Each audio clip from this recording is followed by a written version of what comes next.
الله أكبر الله أكبر الله নামাজে মন ফেরানো পর্ব 2। আচ্ছা, আমরা কি জানি যে আল্লাহর তরফ থেকে একমাত্র নামাজ ব্যতীত কোনো আদেশ আকাশে অবতীর্ণ হয়নি?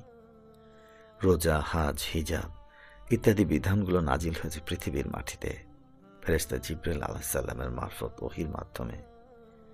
কিন্তু নামাজের আদেশ বান্দার জন্য কার্যকরী করার সময় আল্লাহ স্বয়ং রাসূল সাল্লাল্লাহু আলাইহি ওয়াসাল্লামকে মেহমান করে নিয়ে যান 7 আসমানের উপর।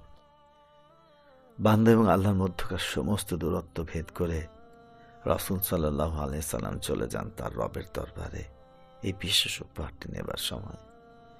কতটা সম্মান আর ভালোবাসায় মরিয়ে আল্লাহ তার বান্দাদের জন্য নামাজের বিধান নাজিল করেছেন। সুবহানাল্লাহ। কল্পনা করা যায় নামাজের মধ্যে প্রতিবার সরাসরি আল্লাহর সাথে আমাদের মুখোমুখি মিটিং হচ্ছে। আমরা কি সেই মিটিংকে আমাদের রবের তরফ থেকে আসা ডিরেক্ট উপহার হিসেবে নিচ্ছি, নাকি নামাজ কেবল আমাদের শত কাজের লিস্টের মধ্যে একটি কাজ মাত্র, যেটাকে যন্ত্রের মতো কোনো মতে পালন করে আমরা পরের কাজে চলে যাই? নামাজে মন ফেরানো সিরিজে আজকের পর্বে আমরা জানব নামাজে পঠিত সানার অর্থ এবং ব্যাখ্যা। নামাজে পড়া সানার অর্থ এবং ব্যাখ্যা। সুবহানাকা আল্লাহুম্মা বিহামদিকা ওয়া তাবারাকা ইসমুকা ওয়া তাআলা জাদ্দুকা লা ইলাহা গায়রুক। অর্থ: আল্লাহ, আপনি কতই না পবিত্র, আপনার কোনো ভুল নেই। আমি সারা জীবন আপনার প্রশংসা করেই যাব। আপনার নামগুলি সবচেয়ে বরকতপূর্ণ, আপনার নির্ধারিত হুকুম সবচেয়ে উচ্চ। আমি কখনোই আপনি ছাড়া আর কারো ইবাদত করব না, অর্থাৎ কাউকে আপনার থেকে বেশি গুরুত্ব দেব না। সুবহানাকা আল্লাহুম্মা বিহামদিকা এর অর্থ, আমাদের আল্লাহ সবচেয়ে পারফেক্ট, তিনি সমস্ত ভুল হতে পবিত্র এবং সমস্ত প্রশংসা কেবল তাঁরই জন্য। একটু খেয়াল করি, আমরা মানুষের জীবনে এই দুইটা জিনিসই খুব চাই, পারফেকশন অ্যান্ড প্রেইজ। অর্থাৎ নিজেদের জন্য আমাদের সবকিছু পারফেক্ট হতে হবে, পারফেক্ট ক্যারিয়ার, পারফেক্ট বিয়ে, পারফেক্ট বাড়ি।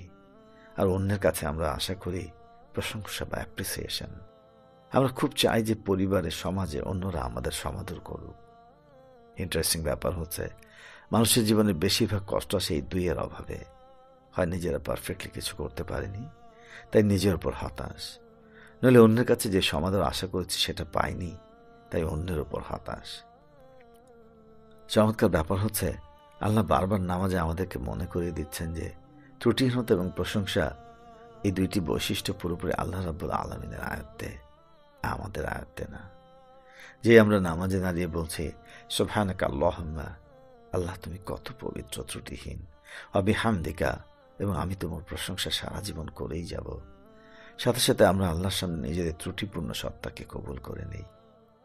অন্য কোনো সৃষ্টির কাছে সমাদর না খুঁজে একমাত্র আল্লাহর দিকে ফোকাস করি। এটা খুব পাওয়ারফুল। নামাজে দাঁড়িয়ে এটা একজন মুসলিমকে মেন্টালি স্ট্রং বানিয়ে দেয়। সে জানে যে তার হতাশ হবার কিছু নেই। সে ভুলে ভরা হলেও আল্লাহ তাকে তার ঈমানের সহিত করা ছোট বড় সকল আন্তরিক চেষ্টার জন্য পুরস্কৃত করবে। অন্য কারো কাছে প্রশংসা বা উপযুক্ত সমাধান না পেলেও তার কষ্টের কিছু নেই। সত্যিকার প্রশংসা তো কেবল আল্লাহর জন্যে, তার নিজের জন্য তো না। ইমপারফেক্ট বান্দার জন্য রয়েছে তার পারফেক্ট রব। ওয়া তাবারাকা ইসমুকা অর্থ, আল্লাহ তোমার নামগুলি কতই না বরকতপূর্ণ। এখানে আরবি বারাকা শব্দকে ইংরেজিতে ব্লেসিং এবং বাংলায় আশীর্বাদ বলা হয়। খুব কমনলি আমরা একে অন্যকে বলি মে আল্লাহ ব্লেস ইউ, মানে আল্লাহ তোমাকে বরকত দিক। বরকত বলতে আমরা সাধারণত বুঝি কল্যাণ, মঙ্গল, জীবনে যা কিছু ভালো। বারাকা আরেকটা ইন্টারেস্টিং অর্থ কিন্তু আমরা অনেকেই জানি না। বারাকা মানে হচ্ছে যখন আল্লাহ আমাদের জীবনে কল্যাণ এমনভাবে বাড়িয়ে দেন যে আমরা অনেক কম সময়ে অনেক বেশি কিছু অর্জন করে ফেলতে পারি। বারাকার একটা প্রাইম উদাহরণ দেই। গেল রোজায় আমার এক বড় বোন কয়েকজন মুরব্বীদের ইফতারে দাওয়াত করবেন বলে নিয়ত করলেন, কিন্তু আপনার তো ওই দিন সময় ছিল অনেক কম। সারাদিনের ঝড়ঝাপটা শেষে সন্ধ্যার ঠিক আগে হাতে পেল 1 থেকে 1.5 ঘন্টা। এতগুলো মানুষের খাবার এত কম সময় সে কিভাবে করবে? আপু তখন ভাবল, ইয়া আল্লাহ, আমি তোমার জন্য নিয়ত করছি যে তোমার বান্দাদের ইফতার খাওয়াবো, তুমি আমার জন্য পথ করে দাও। মাগরিবের আজান পড়ার 5 মিনিট আগে সে যখন টেবিলে 10টার বেশি আইটেম রেডি করে ফেলল, টেবিল ভর্তি খাবার দেখে আপুর বিস্ময় অস্ফুটে মুখ থেকে বের হলো, এটা আমি করি না, এটা আল্লাহর বারাকা। যখন আল্লাহ বারাকা দেন তখন সেই সময় এমনভাবে প্রশস্ত হয় যে কম সময়ে অনেক বেশি কল্যাণ অর্জন করা সম্ভব হয়, যেটা আল্লাহর বারাকা ছাড়া অসম্ভব। নামাজ এমন একটা ইবাদত যেটা করতে খুব কম সময় লাগে, কিন্তু আমরা যদি সঠিকভাবে জীবনে পালন করতে পারি তাহলে প্রতিদিনের কয়েক মিনিটে এই নামাজে আমাদের জীবনে অসম্ভব রকমের কল্যাণ এবং বরকত নিয়ে আসবে। নামাজের শুরুতেই যখন আমরা বলছি যে ওয়া তাবারাকা ইসমুকা, আল্লাহর নামগুলি বরকতপূর্ণ, তখন আল্লাহর কাছে আমরা সেই লেভেলে বারাকা আশা করছি যে সত্তার নামই এত বরকতপূর্ণ, তিনি নিজে না জানি তাহলে কতটা বরকতপূর্ণ। অকল্পনীয় বারাকার কল্যাণ আল্লাহ ছাড়া আমাদের জীবনে আসা সম্ভব নয়। এটাই আমরা প্রতিদিন 5 বার নামাজে মেনে নিচ্ছি। সুবহানাল্লাহ। নামাজ যেমন বারাকা বাড়ায়, গুনাহ তেমনি বারাকা কমায়।